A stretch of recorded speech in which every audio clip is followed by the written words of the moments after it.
في انواع من الامهات لا مش هينفع، انا اللي لازم فكره ان انا انفصل عن ابني دي مستحيله. ايه شويه حاجات بسيطه كده ينفع نقولها لها تساعدها انها تديله شويه من المساحه، وهي كمان ما تحسش ان هي دورها خلص. طيب أنا بشوف دايما بسمي حاجة بتحصل كده اسمها كواليس العلاقة أو ديناميكيات العلاقة مع المراهق. بحس إنه زي المسرح كده، بيبقى في حاجات من بره جوه الأم بتخليها هي اللي ماسكة في الطفل جامد وكأنها مش مستعدة تسيبه. وطبعا أمثلة لده اللي هي الإكستريم، بتالي كلنا فاكرين مسلسل بتاع حمادة عز وماما نونو اللي فضلت لازقاله لحد ما كبرش خالص وفضل عيل. فهي اللي هو بيسموه بالبلدي ابن مامته كده. ايوه يعني يمكن هي المسلسل كان اكستريم، بس هو ده اللي بيحصل. انا عايزه اقول انه يمكن حاجه من الحاجات اللي انا بحس انها السبب ان الامهات بتحط همها كله، خصوصا لو علاقتها بجوزها مش قد كده، بتحط همها كله في العيال، وخصوصا لو هي ما عندهاش شغل او حاجه بتعملها في حياتها او هوايات او علاقات او صحاب.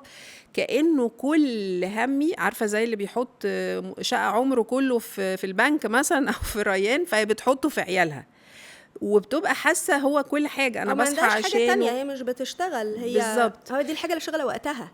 وهي دي الحتة اللي أنا بقول يعني من بداية لما ابتديت أقول في الأمهات الصغيرين، بقول لهم الأمومة وظيفة بتخلص، وبتخلص لما العيال تكبر. هي وابقى نجحت، يعني عايزه اقول ايه، ابقى نجحت بصحيح لو عيالي عرفوا يعيشوا من غيري، يبقى هو ده النجاح.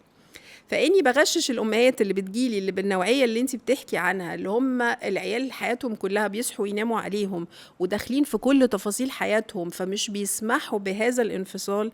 انه ده انت نجاحك انه يعرف ينفصل، دي اول حاجه. ارتاحي. والحاجه التانية دوري على حاجه تعمليها. طبعا كل ما كان بدري في بدايه المراهقه او قبلها تدور على شغل، هوايه، تشتغل على علاقتها بجوزها، لانه ساعات كتير احنا بنسيب الحته دي نقول ايه، هو بيوصل ويجيب وانا بوصل واجيب، مشغولين بالتربيه. وفي الاخر المرحله اللي احنا داخلين عليها اللي هي اللي بيسموها العش الفاضي او واتيفر، ان انا مفيش هيبقى انا وجوزي بس، فاحنا داخلين على الحته اللي احنا لازم نبتدي نصلح اللي بينا. فاتمنى انه احط بقى بدايه الوقت ده ان احنا نشتغل على الحته دي او على حاجات هي بتحبها تبتديها، لانه طول يعني انا مش هعرف افطمها من ده غير لو بقت فطمتها على حاجات تانية. يعني كأني لازم أدور على اللي بحبه، لازم أدور على شغل لو في إمكانية، لازم أدور على حاجة تملى حياتي، عشان لأن هي عمرها ما تعرف تعمل دي من غير ما تعمل دي. يعني لو ما لقيتش حاجة تريح عليها مش هتعرف تنقل تسيبه. ولازم تبقى فاهمة أنه الانفصال هو النجاح. يعني لو ما عرفش ينفص نقلق نقلق جدا، لأنه هيفضل طول عمره محتاجني، عايزني، بس دي وفي حاجه أمراض. بتبسط اوقات، انا معاهم لحد ما اموت وانا ورايا ايه غيرهم. في رد كده يعني حاسه انه في ناس وهي بتسمعنا هترد وانا ورايا ايه غيرهم، انا مش هشتغل، انا مش عايزه اهتم بالراجل، او يمكن يبقى راجل مش موجود اصلا، انا معاهم لحد ما اموت. كأني بقول لها لو عايزة تحبي لو عايزة تحبي الطفل خليكي معاه طول الوقت، لو عايزة تحبي المراهق سيبيه. فكأني بقول لها غيري نوعية حبك، لأنه انتي في الآخر أم وبتقدمي أحسن حاجة لعيالك. يعني أنا منساش الأم اللي كانت بتجيلي اللي ما كانتش قابلة خالص خالص يعني بقى جواز بناتها. يعني احنا وصلنا للحتة دي وكانت بتتخانق على ولا حاجة، يعني كأنها مش قادرة تستحمل ان العيال اللي هي حطت كل همها، خصوصا اللي ما كانش فيه راجل، هي حاسة انهم هيمشوا يسيبوها، وخصوصا لو مسافرين.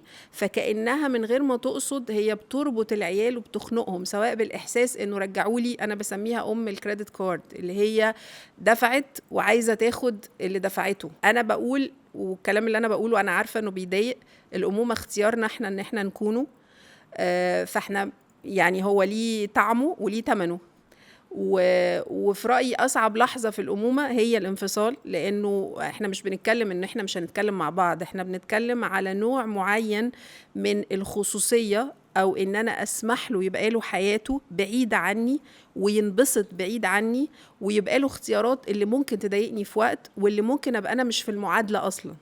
فده صعب. أنا مش بقول إنه سهل، بس بقول اللي ما عندوش حاجة تانية في حياته هيبقى عنده صعوبة. فأشجع كل حد ما عندوش حاجة في حياته يلاقي حاجة في حياته تبقى مهمة، ويبتدي يكبرها بالراحة بالراحة، لأنه ما أقدرش أقول لها سيبي ده من غير حاجة تانية. فده مهم جدا.